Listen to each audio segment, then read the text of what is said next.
Grasping Global Greetings, the Handshake Across Cultures.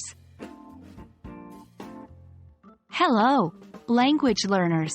Today, we're going to talk about a crucial part of interacting in English and many other cultures around the world: the handshake.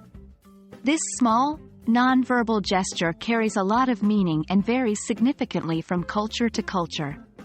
Recognizing these differences is essential to communicate respect and understanding when greeting people from diverse backgrounds. So, let's get started. The handshake is a global form of greeting.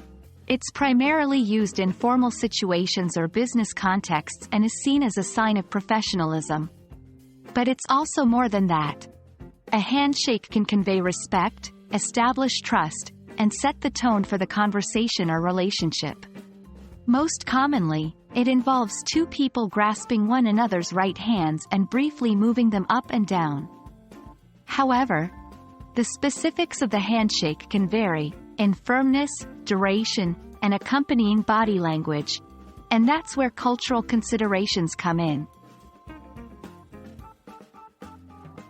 The handshake may seem simple, but it's fascinatingly diverse. Let's explore some cultural variations.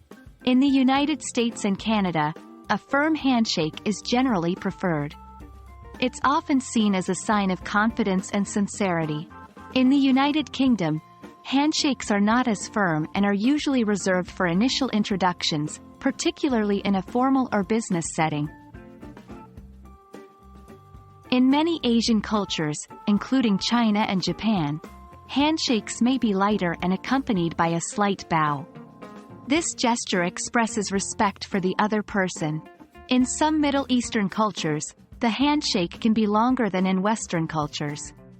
It might be perceived as rude to pull away too quickly. Remember, these are generalizations, and individual preferences can vary within any culture. While handshakes are widely used, it's essential to remember they're not universal. In some cultures or situations, other forms of greeting might be preferred.